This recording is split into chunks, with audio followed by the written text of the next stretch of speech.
Fabric کو بچانے کے لیے اور اس دیش میں رہنے والی تمام مذہبی، تہذیبی اور سماجی اکائیوں کے عقیدوں، مذہبوں، تہذیبوں، کلچر، ویلیوز کو بچانے کے لیے آل انڈیا مسلم پرسنل ووٹ کی چلائی ہوئی اس تحریک کے میں آپ جب کبھی ہم کو جہاں بلائیں گے آپ ہم کو وہاں اپستھت پائیں گے۔ آج دیکھ رہے ہیں آپ اسٹیج پر کیسی کہکشاں سجی ہوئی ہے، اصلی بھارت یہاں پر موجود ہے، وہ حسین بھارت، وہ خوبصورت بھارت جس کے بارے میں حضرت محمد صلی اللہ علیہ وسلم نے صاف صاف کہا تھا کہ مجھے بھارت کی طرف سے گیان کی خوشبو آتی ہے۔ یہ ہے وہ بھارت جہاں ہم اور آپ جمع ہیں۔ اور میں آخر میں یہ بات کہہ کر اپنی بات کو ختم کروں گا۔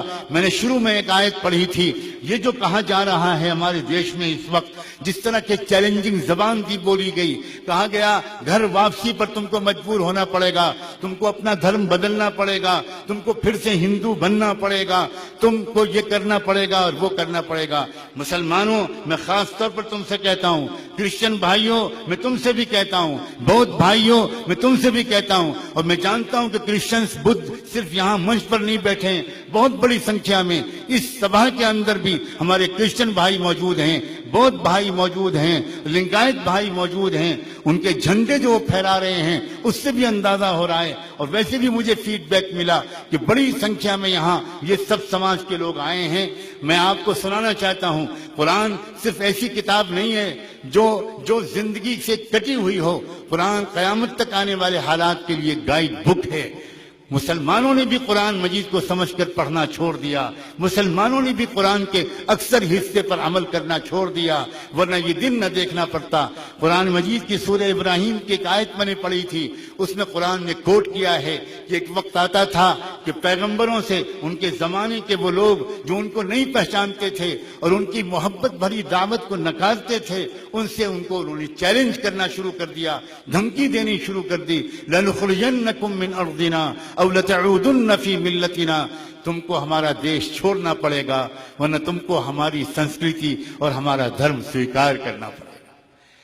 مسلمانوں سوچو، الفاظ تک بھی ایسے وہ استعمال کیے ہیں قرآن نے کہ جیسے لگتا ہے کہ وہ آج کی پریستھتیوں کے بارے میں قرآن مجید کہہ رہا ہے، لَتَعُودُنَّ فِي مِلَّتِنَا۔ وہی بات، گھر واپسی کا جو شبد آج بولا گیا وہی قرآن نے 1500 سال بولا تھا۔ پہلے کہا تھا، اس لیے یہ کوئی نئی بات نہیں ہے جو آج کچھ ظالموں نے مسلمانوں سے، کرسچنوں سے کہنا شروع کی ہو کہ تم کو اپنا دھرم بدلنا پڑے گا ورنہ تم کو یہ دیش چھوڑنا پڑے گا۔ کوئی کہہ رہا ہے پاکستان چلے جاؤ، کوئی کہہ رہا ہے سعودیہ چلے جاؤ، کوئی پتہ نہیں کہاں کہاں کا ویزا ایشو کر رہا ہے۔ ان کو کتنی بڑی شکتی پوری دنیا کی حکومت جیسے ان کے ہاتھ میں آ گئی ہے۔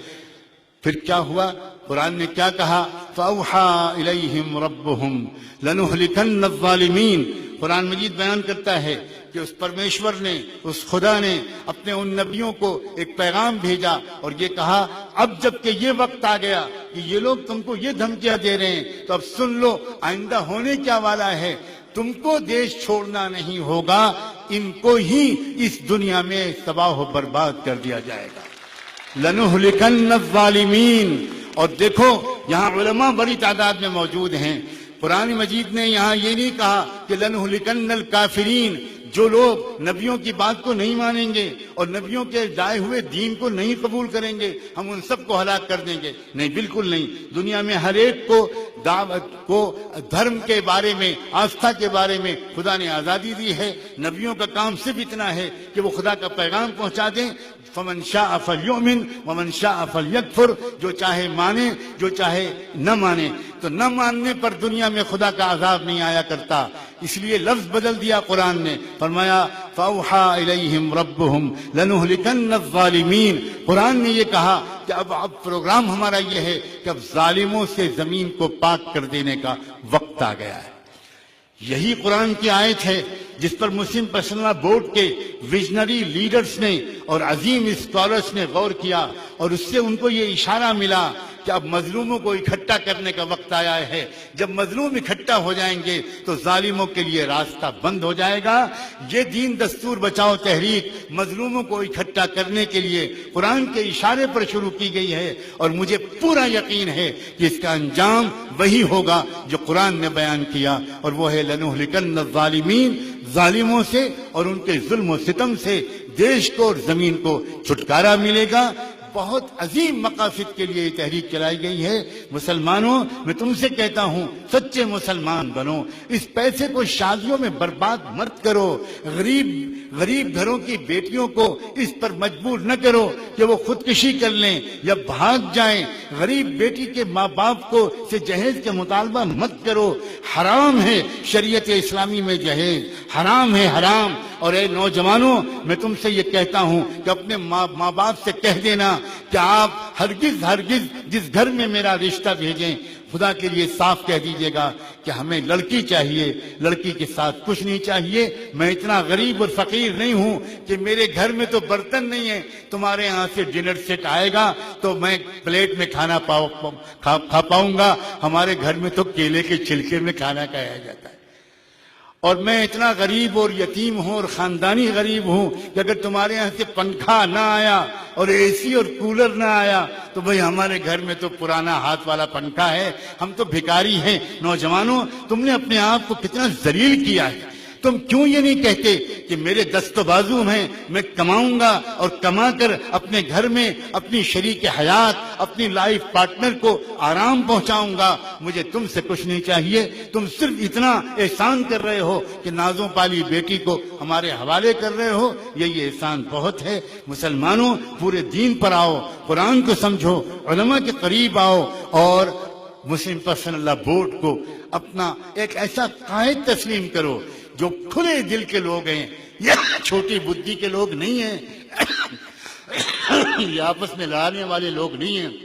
اگر مسلم پرسنل لا بورڈ کا دل بڑا نہ ہوتا، مسلم پرسنل لا بورڈ کی وچار بہت کھلی نہ ہوتی تو یہ سارے لوگ اس منچ پر نہ بیٹھے ہوتے اور اس طرح یہ نہ کہہ رہے ہوتے کہ 100 جلسے ہم کہیں۔ آپ نے سنا بابن میشرام نے صاف صاف آپ کے سامنے اعلان کیا، اور یہ بات آپ کے سامنے انہوں نے نہیں کہی، یہ لکھت روپ میں آفیشلی وہ دے چکے ہیں بورڈ کے جنرل سیکریٹری کو یہ آفر کہ پورے دیش میں ہم مسلم پرسنل لا بورڈ کے جلسے کرنا چاہتے ہیں اس تحریک کے۔ یہ بہت بڑی بات ہے، یہ بہت بڑی بات ہے، اور مجھے لگتا ہے کہ وہ دن دور نہیں جبکہ بھارت کے اندر یہ جو بکھرے ہوئے لوگ تھے یہ اکٹھا ہوں گے اور یہ پوری مالا سجے گی، اور جب یہ پوری مالا سجے گی تو وہ جو مالا ہوتی ہے جب وہ بکھر جاتی ہے تو اس کے موتی گر جاتے ہیں، جب مالا کے دونوں سرے ملا دیے جاتے ہیں تو وہ مالا سج جاتی ہے۔ مجھے لگتا ہے کہ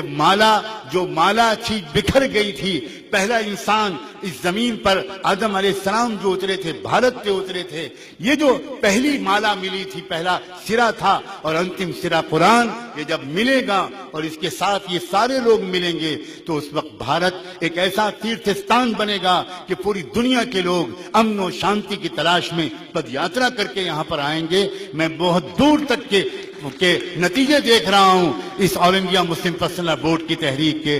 میں اس سے زیادہ وقت نہیں لینا چاہتا، میں بہت شکر گزار ہوں۔ کولہاپور کے میرے بہادر ساتھیوں، میں 2 جملے تم سے کہنا چاہتا ہوں۔